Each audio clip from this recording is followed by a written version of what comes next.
أعوذ بالله من الشيطان الرجيم بسم الله الرحمن الرحيم والتين والزيتون وطور سينين وهذا البلد الأمين لقد خلقنا الإنسان في أحسن تقويم. Surah Teen, this is our 28th lesson. Inshallah, tomorrow will be our last, which will be Qul A'udhu bin Nas. This surah, it is a Makki surah, even though there are opinion that it's a Madani, but that opinion is a bit weird, because in here, even the surah itself says وَهَذَا الْبَلَدِ الْأَمِينَ, referring to the Makkah. So the ulama say it's a stronger opinion that it is a Makki surah. But before we do this surah, I would just want to recap what we have done in yesterday's lesson, because I don't think we have given it its due rights. The surahs it had lots of things to talk about, and we had to skip so many things. So maybe it broke apart when we were doing it. So what I want to do is to give like a quick summary, quick sketch of both the surahs, so I make it coherent, so you can understand what is happening. Haruna, zanta mabakh fil Quran na wala makhta kid zanta udiki burtanakha. Okay, so Surah Duha. Good look at Surah Duha, yeah? Leave the phone to a side. Look at Surah Duha. What Duha? So first of all, when Allah subhanahu wa ta'ala takes oath, the two oaths that Allah brings the two witnesses, shawahid, that was to show that the wahi coming and not coming is not the sign that Allah subhanahu wa ta'ala is either happy or He is angry. It is when Allah subhanahu wa ta'ala wants, He will send it. And when He does not want, it is not going to come on people's demand. Like people belittling Rasul sallallahu alayhi wasallam or his own desires that the wahi should come. It is not going to come because you want it or because people want it. It will only come when Allah wants it. Yeah, so this is always, every time, this is the sunnah of Allah subhanahu wa ta'ala, that He does things when He wants it. And this has already been done in فَمَهِّلِ الْكَافِرِينَ أَمْهِلْهُمْ رُوَيْدًا. Yeah, where Rasul sallallahu alayhi wa sallam has been told to give respite, yeah, to be patient. It is the way of Allah subhanahu wa ta'ala, and He will deal with things the way He does. So three comforts have been given basically. That مَا وَدَّعَكَ رَبُّكَ وَمَا قَلَى, Allah subhanahu has not abandoned you, and He does not hate you, and whatever is coming ahead is better, and Allah will give to you till you are satisfied basically. Yeah? So these comforts have been given, meaning basically مَا وَدَّعَكَ رَبُّكَ, your Rabb, as long as you have taken Him your master, He will not leave you halfway. Is this point understood? Yeah, so this is basically happening in the first portion. The second issue that starts from Alam yajidka yatiman fa'awa. In here, Allah subhanahu wa ta'ala, what we can take out from it, yeah, like these promises or these comforts that have been given, it is not someone like on the street, or these are not like empty promises. Allah has already given to you. Look at your past. Look what you were basically, and how Allah subhanahu wa ta'ala elevated you. Meaning Allah has already done this, and this sunnah of Allah will not change with you in the future. Does that make sense? So alam yajidka yatiman fa'awa, he was orphan, alone. Ya dallan was the meaning alone. Ya uhiran parishan, he was lost. Allah gave him guidance. Yeah, and you are basically ailan fa'aghna. Allah did not leave you in the hands of people. Yeah, so these are all the things that Allah has done for you. Now what you're going to do has happened in the next part. فَأَمَّا الْيَتِيمَ فَلَا تَقْهَرْ, like how you were orphan and Allah looked after you, so same you're going to do. You're going to become a shadow for the orphans in the weak in the society. Like how Allah came to your assistance, you're going to do the same thing. وَأَمَّا السَّائِلَ فَلَا تَنْهَرْ, like how Allah gave you guidance, Allah gave it to you free of charge. Allah take you out from this state that you were in, and Allah gave you guidance upon guidance. And Allah gave you sahaba, Allah gave you companions, so many things that Allah gave to you. The same thing you're going to do. When a questioner comes, when someone is in need of knowledge, you will give. You will be there and you will be there free of charge. Yeah, it's going to be on complimentary services. It's not going to be, you're not going to be charging. وَأَمَّا بِنِعْمَةِ رَبِّكَ فَحَدِّثْ. And lastly, the links to the other part. Yeah, وَوَجَدَكَ عَائِلًا فَأَغْنَى. Like how Allah gave you inner satisfaction, Allah gave you, Allah made you free of need of people. So what are you going to do? وَأَمَّا بِنِعْمَةِ رَبِّكَ فَحَدِّثْ. You're going to show gratitude to Allah subhanahu wa ta'ala. And the way Allah gave honor to Rasul sallallahu alaihi wasallam was through this Quran. This was the greatest of ni'mah that was done to Rasul sallallahu alaihi wasallam and to this ummah. So what is the responsibility when a blessing is given? You show gratitude, yeah? You show thankfulness. And what is the greatest thankfulness of Allah subhanahu wa ta'ala? It is ibadah, yeah? Remember this, yeah? To Allah subhanahu wa ta'ala, you don't say Jazakallah ya Allah, yeah? This is not how it is. You do ibadah, you worship Allah subhanahu wa ta'ala. وَأَمَّا بِنِعْمَةِ رَبِّكَ فَحَدِّثْ. This Quran, you're going to implement it in your life and you will report it and you will bring it in other people's life. Then these blessings of Allah subhanahu wa ta'ala, these ni'mat of Allah subhanahu wa ta'ala continue on Rasul sallallahu alayhi wa sallam. So he was the one who opened your chest to guidance, to Quran.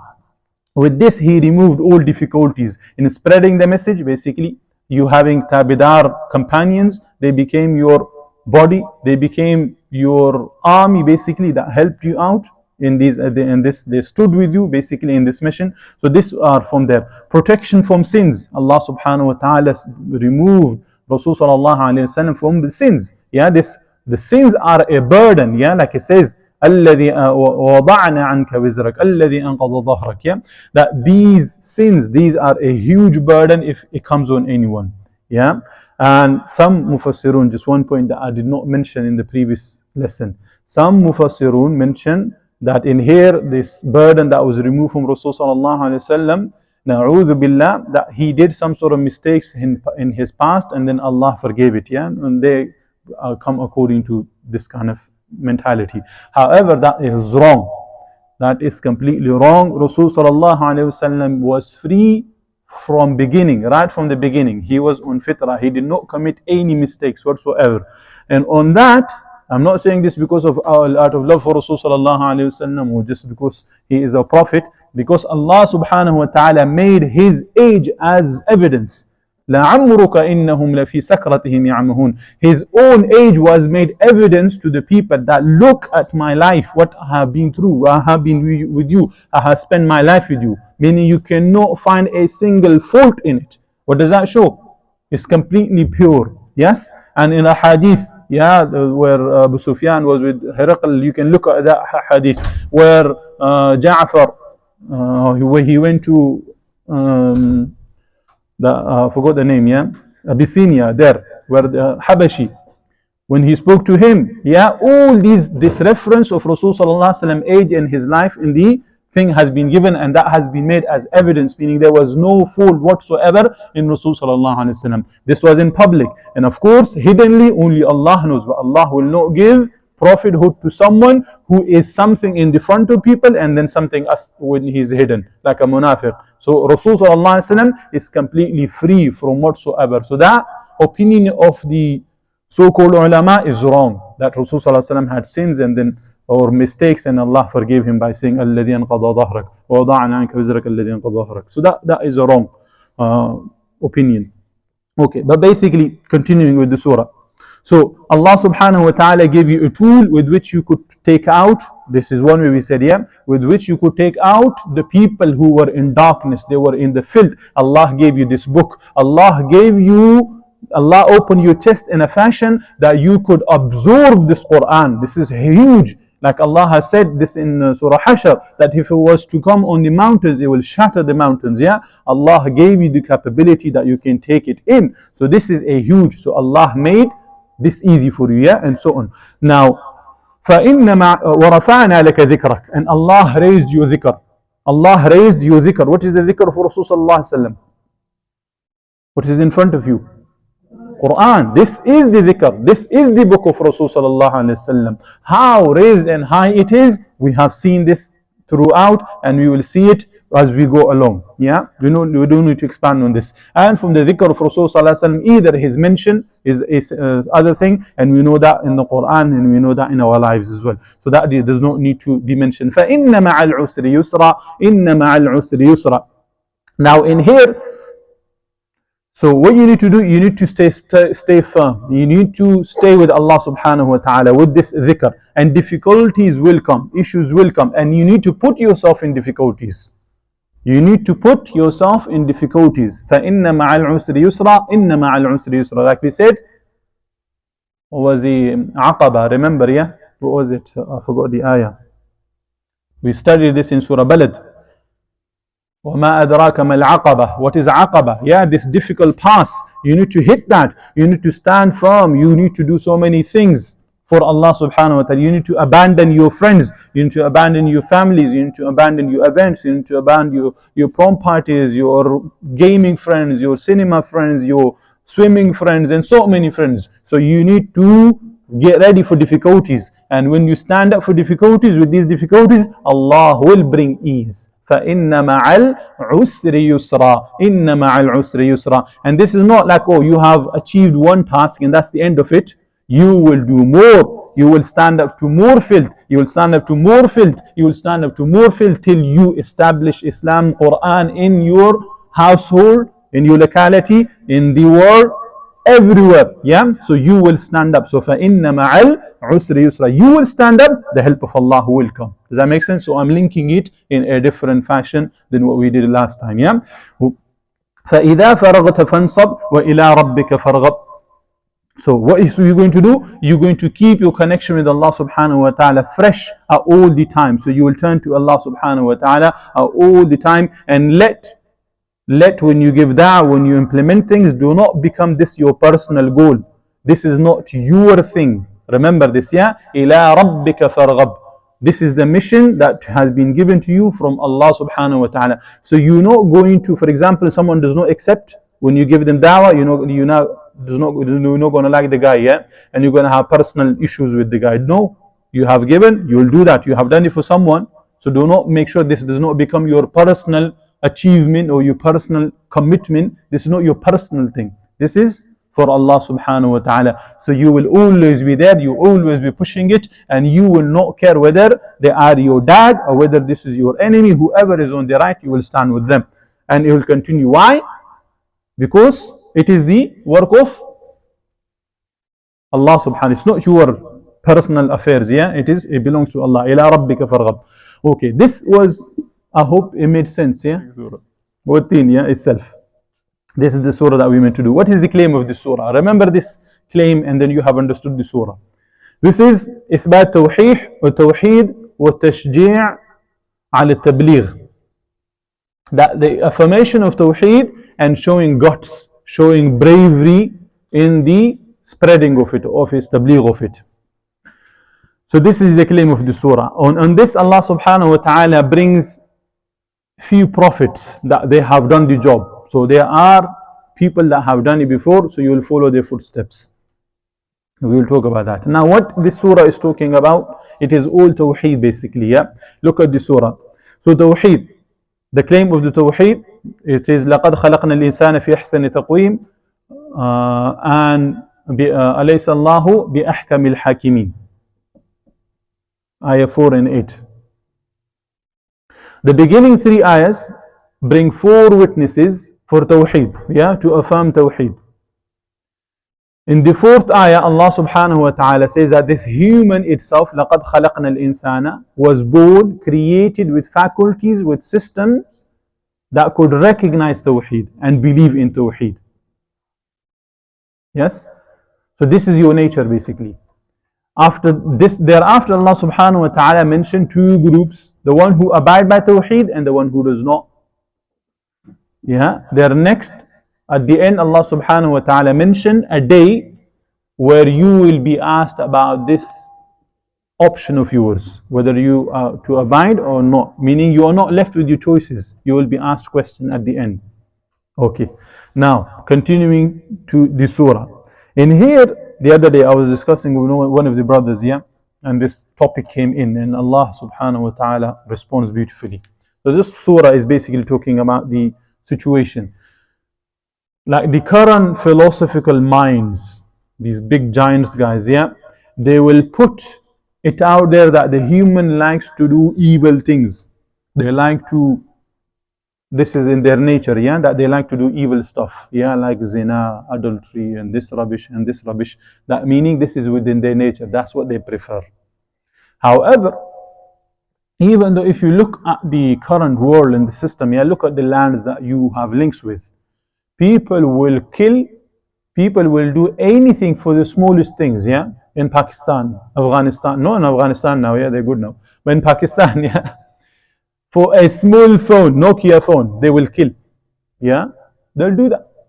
They don't have any fear whatsoever. Why? Is this because a human like filth?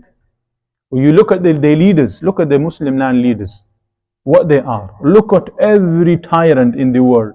Yeah, they pushes on the filth. Or look at the big guys basically. Anyone you can think as your role model, look at their lives, they will be full of filth. So what does that show? Is human being made to like evil? Allah subhanahu wa ta'ala says here in contrary, no. لَقَدْ خَلَقْنَا الْإِنسَانَ فِي أَحْسَنِ تَقْوِيمٍ. And this argument has come in various places in Quran. And we have done this in this Juzz at least twice. In وَيْلُ الْمُطَفِّفِينَ and in Surah Shams. What did we had in وَيْلُ الْمُطَفِّفِينَ? That those people who are, when they are cheated, they do not like it, but they like to cheat other people, yeah? Is that right? So people like to do sins, people like to find shortcuts, people like to do things which makes them happy basically. Drugs, selling wrong things, having bad friends basically, yeah, girlfriends, boyfriends kind of situations, all this filth. People like to do that. Yeah, so this is available in the human being, this body basically. You can do fujur basically. You can do the crimes. You have the faculties to choose that.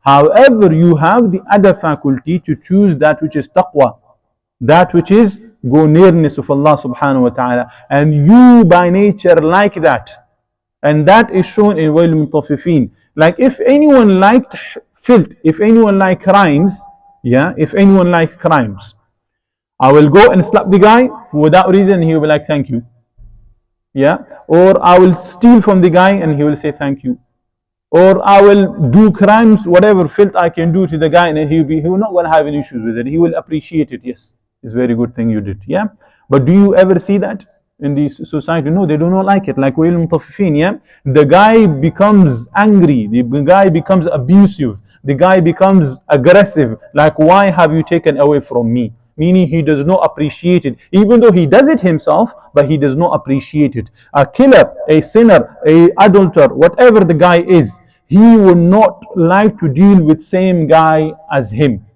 Yeah, the things that he does. Like we gave example, yeah, these criminals, yeah, these people out there, yeah, and the Muslim, I'm talking about the Muslim, yeah, Muslim kids basically. They like to do haram relationship and so on whatsoever, yeah, with so many girls or boys. But would they like to get married to that kind of person themselves? No.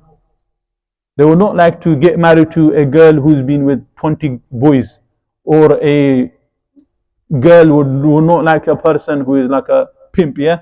The pimp. I like to use that word. I need to remember it. Does that make sense? So by nature, human being does not like that which is wrong. What does that show? Allah has made it easy for you to choose that which is right. So mean you are born on fitrah, you are born on that which is right. But it is just you who chooses the wrong path. Does that make sense? You use the options wrong. Are we here, yeah? Like you can use the knife for various purposes, yeah?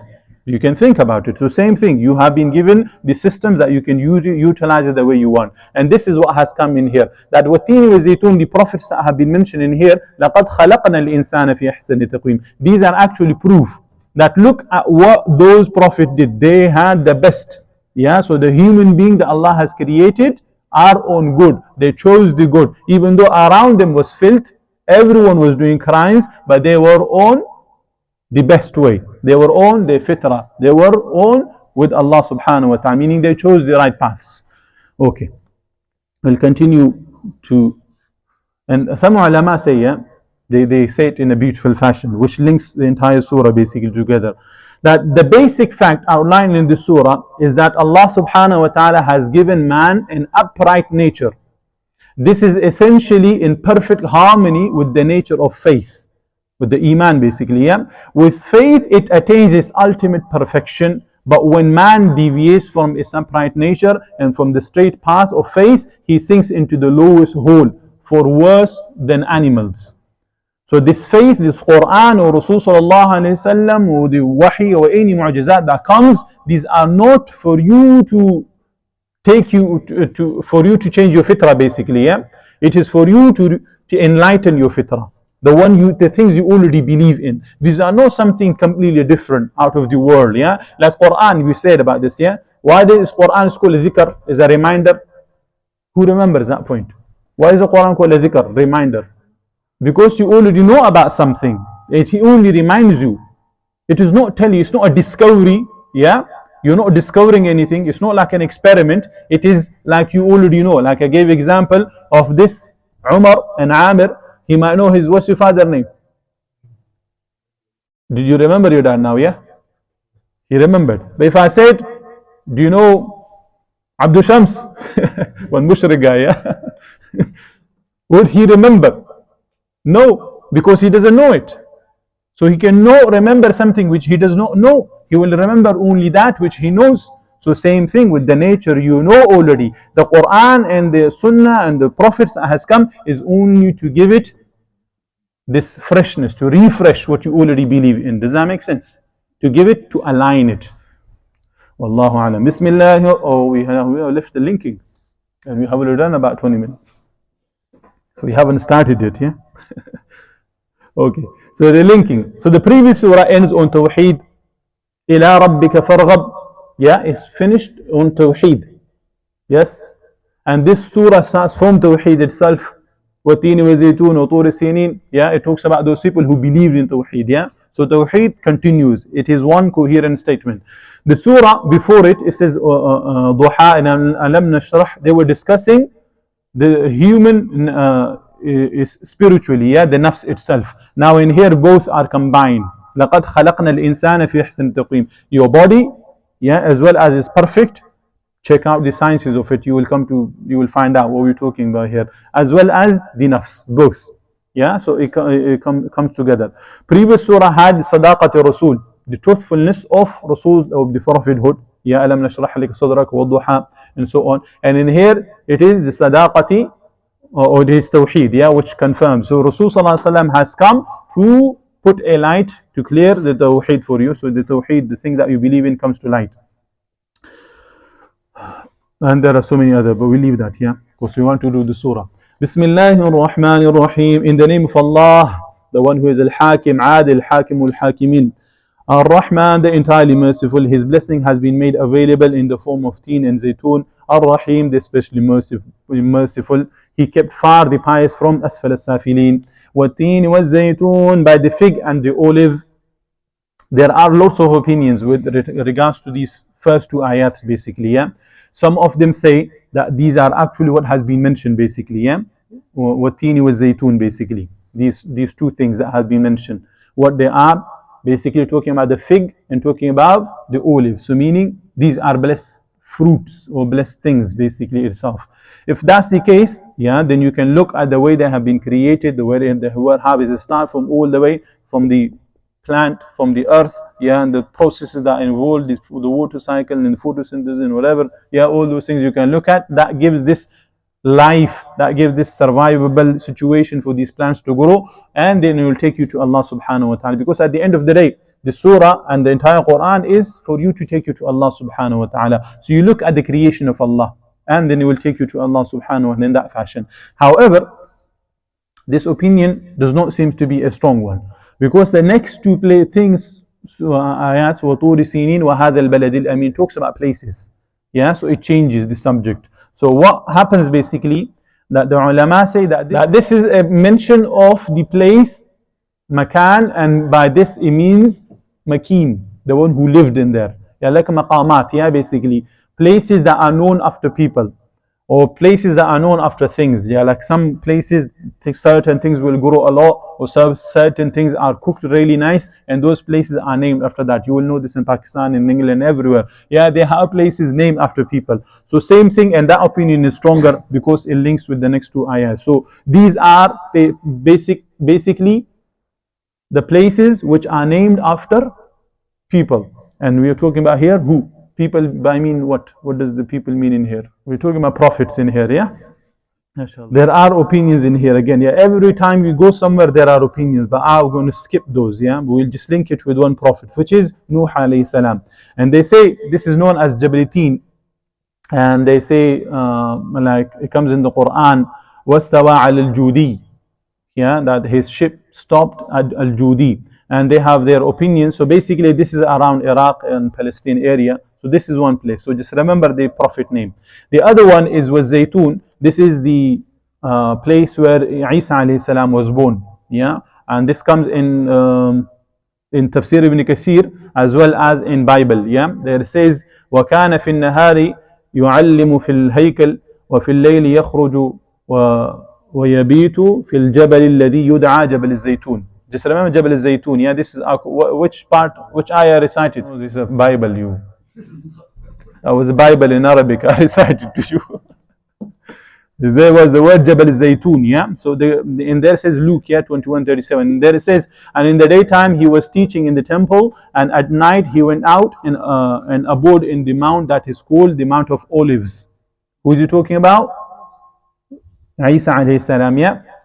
So and in Tafsir ibn Kathir say Bayt al-Maqdis, which is same area, same place. So it's talking about who? Which prophet? So we had Nuh alayhi salam and we had Isa alayhi salam. Okay.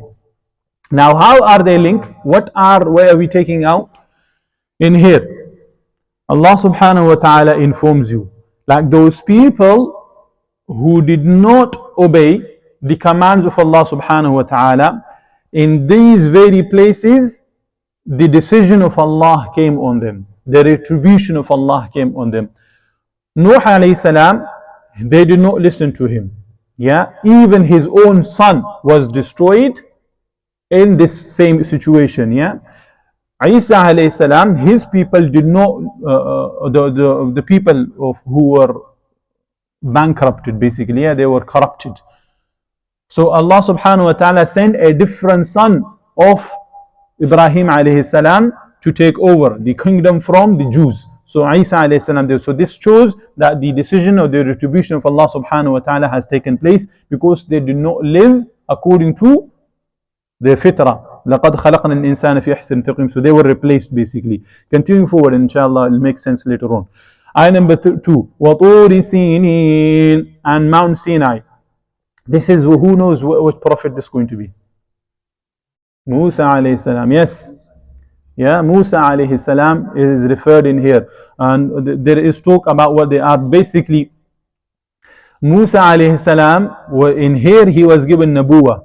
He was given nabuwa in here, and he was sent to people, to Fir'auns, and to cool his people. So Allah subhanahu wa ta'ala wrath came on Fir'aun and his people were safeguarded. Like Allah subhanahu wa ta'ala says, وَتَمَّتْ كَلِمَةُ رَبِّكَ الْحُسْنَى عَلَى بَنِي إِسْرَائِيلَ بِمَا صَبَرُوا وَدَمَّرْنَا مَا كَانَ يَصْنَعُ فِرْعَوْنُ وَقَوْمُهُ وَمَا كَانُوا يَعْرِشُونَ. And the good word I decree of your Lord was fulfilled for the children of Israel because of what they had patiently endured, and we destroyed all that Pharaoh and his people were producing and what they had been building. So what does that show? Those people who were on the right, on the fitrah, Allah safeguarded them, Allah gave them protection. Those who were not, the retribution of Allah came.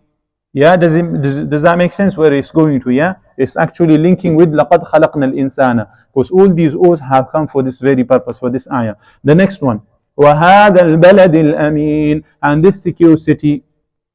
Who can we link this to? Rasul sallallahu alaihi wasallam is one opinion, but it's speaking to Rasul sallallahu alaihi wasallam, yeah? So who us? Ibrahim alayhi salam. Come on, man. Ibrahim. You should know that.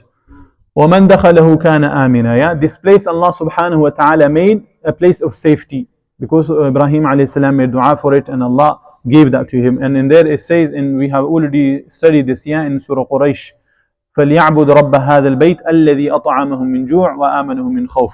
So the criterion for you having this house, this owner, is that you worship Allah subhanahu wa ta'ala sincerely. If you do not, the wrath of Allah will come on you. So this is a warning to those criminals, and the wrath of Allah did come on them, and they were removed from the looking after of this house, and Rasul sallallahu alayhi wasallam and his companion were given the charge of it, basically. Yeah. Now I had to do a little bit of thinking, yeah, and I came up with these prophets that we mentioned, and this is something that you can take and then you can discard, yeah, but inshallah it will be linked with the Tawheed. What did we say? What is the claim of this surah? Tawheed, yeah, standing up with Allah subhanahu wa ta'ala, for Allah subhanahu wa ta'ala. We said which was the first prophet? Nuh, yeah. So what happened? He had Tawheed, yes, he had Tawheed. He called his people to it, did he? He called his family to it.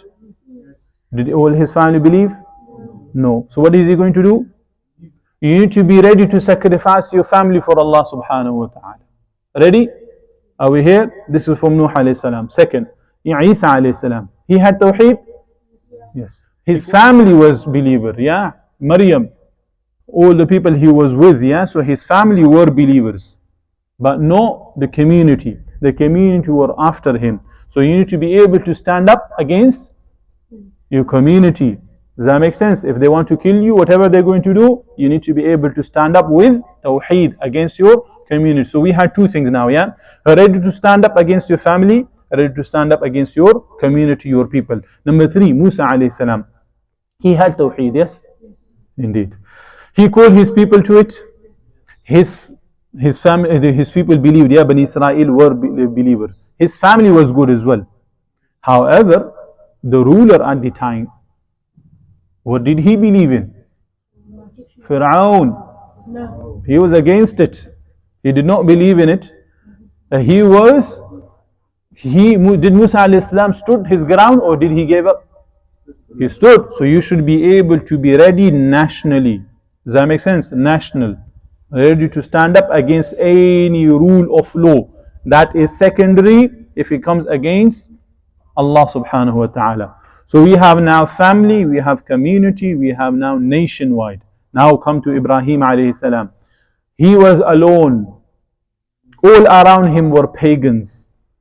His father, his family, all. Yeah, they were not. Yeah, his family was wrong basically. He called all. He stood like a lion against the sheep. He destroyed their gods. Yeah, he went through the toughest of difficulties for Allah subhanahu wa ta'ala. Starting from young age, yeah, becoming homeless, humiliated, yeah, meaning to being thrown in the fire, yeah, like this was a humiliation for him, but Allah gave him izzah in the society, yeah. Not having children for very long time. Does that make sense? So his difficulties in situation, and then when he had a child, he was told to sacrifice. So all his life was full of difficulties, but he stood with Allah subhanahu wa ta'ala. Does that make sense? So no matter how many difficulties, no matter how many situation comes in, you will always be ready. So whether this is now international level, yeah, because he moved out and so on. So you need to be ready to stand up with Allah subhanahu wa ta'ala, no matter what kind of difficulties, no matter what kind of situation comes in. So you have to be ready for the ride, yeah.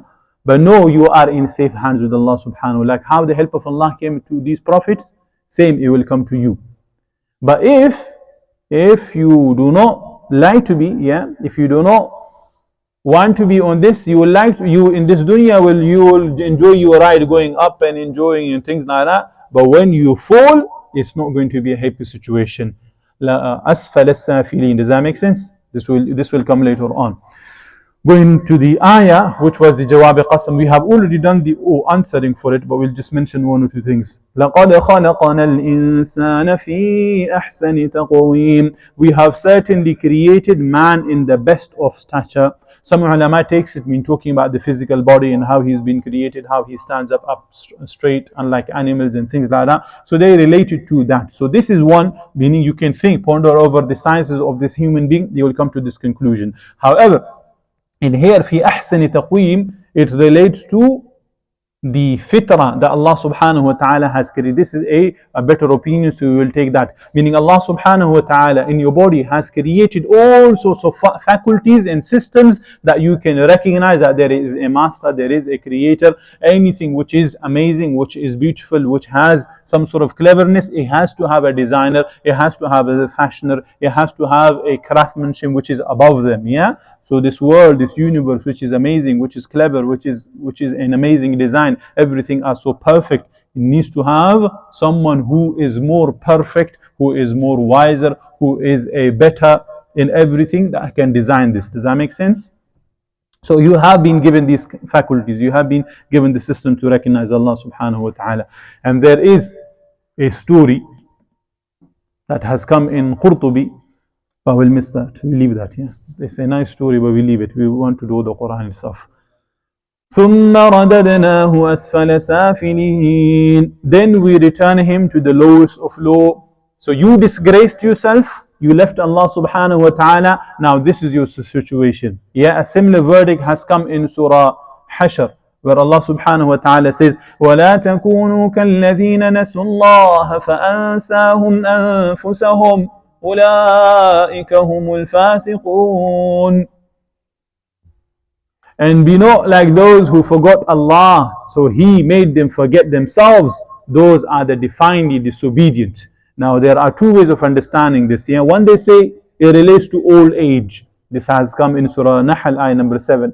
When someone becomes extremely old, they have reached the lowest of low, basically. Yeah, this human being, which when they are young, when they are of good age, they are able to support other people. Yeah, but then he becomes dependent on other people. So he has reached this level. This human being who becomes worthless in the sight of just materialistic I'm talking about. Yeah, this guy does not have any value whatsoever when he's reached this age. His brain are not working, his tongue is talking something different, his body is not helping him out, he is there, he is only eating but not giving, basically. Yeah, he has taken a space but he's not doing anything with it, basically. He reached the stage that even this old age, when he dies, he does not give any benefit, basically, whatsoever. While animals, they will become old, they become weak, they become disabled. You can do qurbani on them. Yeah, they become beneficial, the skin become beneficial and things like that. While human being doesn't whatsoever. So this is the reality of a human being. Like, what are you so proud of? Where have you started from this nutfa? You are rubbish, you don't have any value, any significance. Same thing when you are old man, old woman, you don't have any value, basically, yeah, to the human being. So this is what, which is a weaker opinion. The other one is, it relates to this human being itself within his capabilities, his own. And there is an amazing, yeah, so he will go to Jahannam, basically, because he has destroyed himself. And there is an alim who gives a very, very beautiful explanation of this. And he will bring shivers on your skin if you have any conscience. So concentrate, yeah? And I'll just read out his.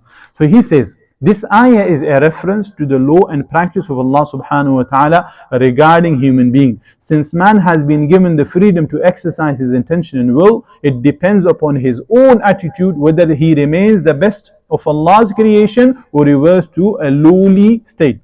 We go down from animals. Remember this, yeah? We go down from animals. When man uses the power of his body and mind in evil ways, Allah grants him the power to do only evil and causes him to reach the lowest. People become so overwhelmed by greed, selfishness, lustfulness, addiction to intoxication, rage and fury, and such other traits that morally that they are actually reduced to the lowest of the low. Consider one example.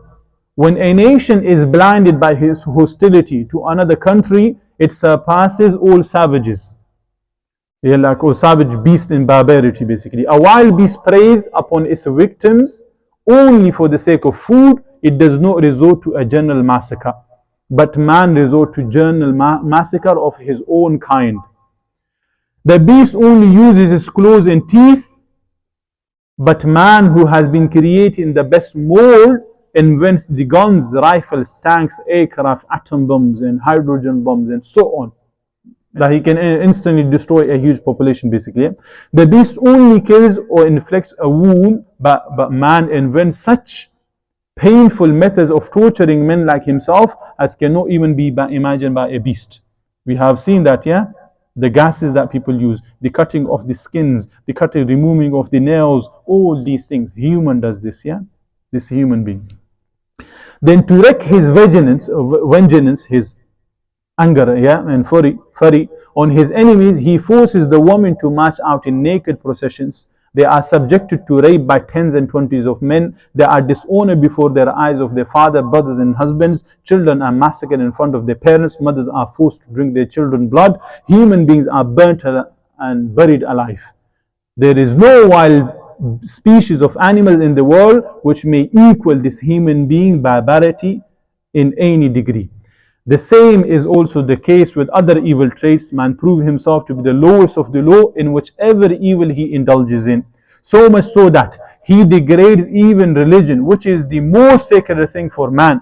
He worships trees, animals, and mountains, even the private organs of human being.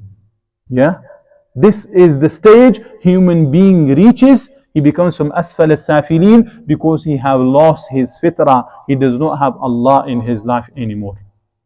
Have you understood? And am I talking to you about some sort of fairy tale that you are not aware of, anything like this? This is a reality. When Allah subhanahu wa ta'ala says, كَالْأَنْعَامِ بَلْ هُمْ أَضَلُّ, they are animals and worse than animals. Allah subhanahu does not just say anything out of exaggeration basically. Yeah? Allah states the facts. Yeah, they are worse than animals. Yeah, so there are something that I quoted, there are others that I have removed. Yeah, so stuff even hearing about your humankind, what they have reached. Going to the next ayah.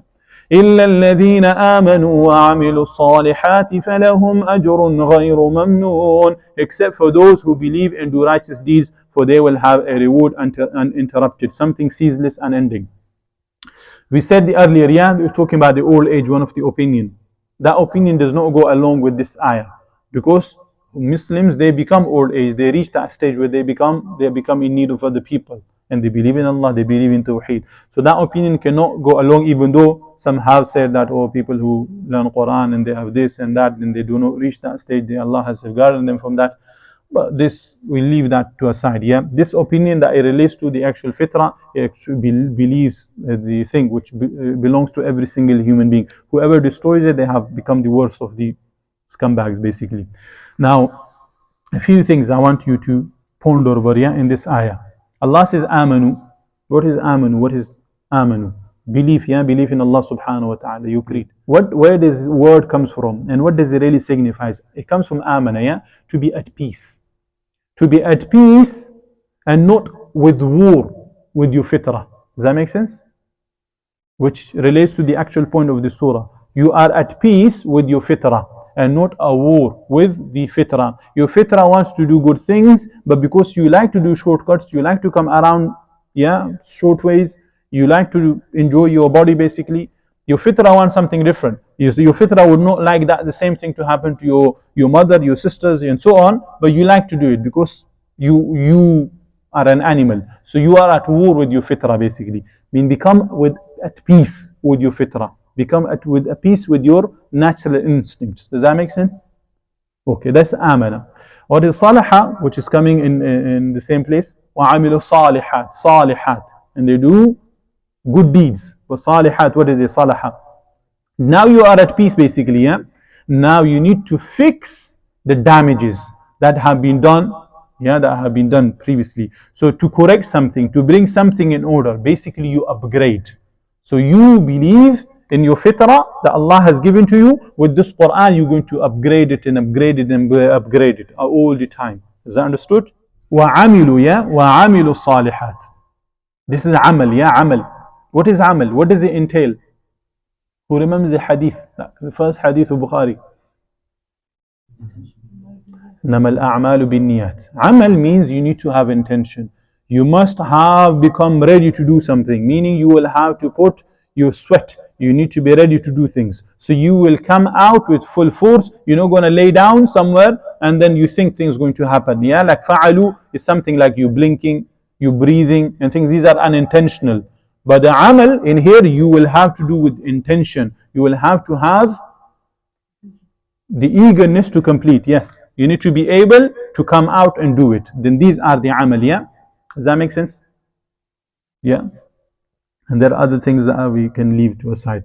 What's the next ayah? فَمَا يُكَذِّبُكَ بَعْدُ بِالدِّينِ. So what yet causes you to deny the recompense? Meaning ponder over all those things.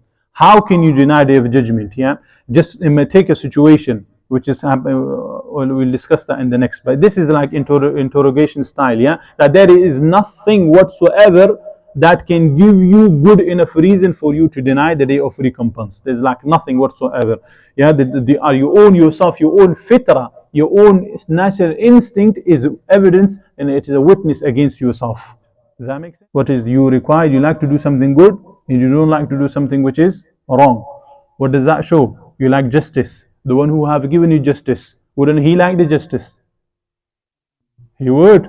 So he will have a day for it where justice will be given. So just ponder over these things. Yeah. Do not make me repeat. So don't go to sleep. Yeah.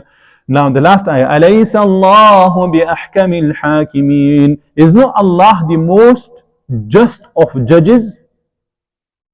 You think about your own life, your own household, your own country, UK, living in. Yeah. These tiny people with less capacity, less knowledge, less wisdom, less understanding of things and so on. They have to upgrade things, the policies are upgraded and so on. Yeah, there's so much limitation, but they like justice. Yeah, they like those people who are criminals to go to prison, and those people who do good things, they are honored.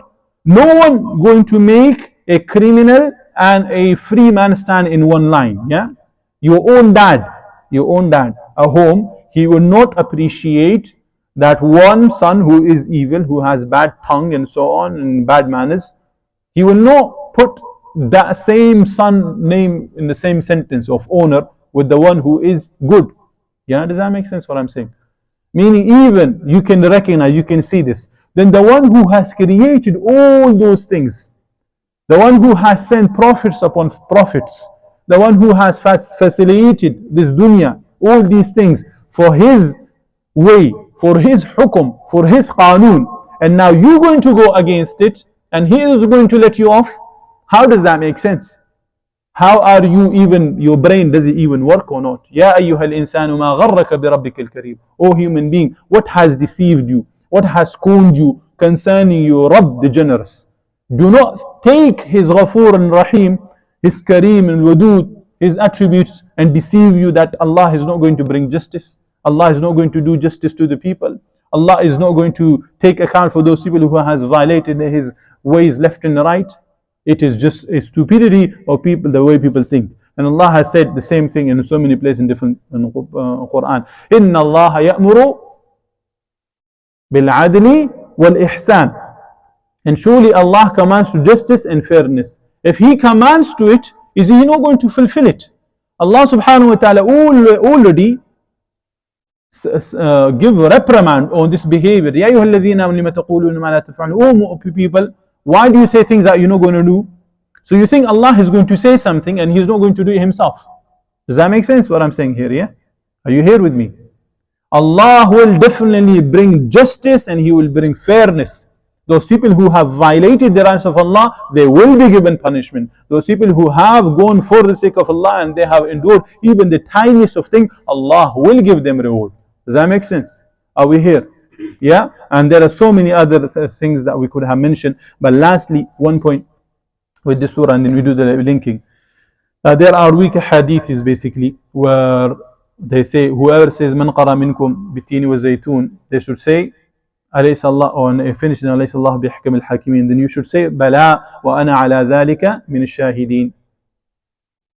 So this is like a response, yeah, that you should say that certainly and I am one of those who testify to that. وأنا على ذلك من الشاهدين, that yes indeed verily you are the judge of the best of all judges. Yeah, does that make sense?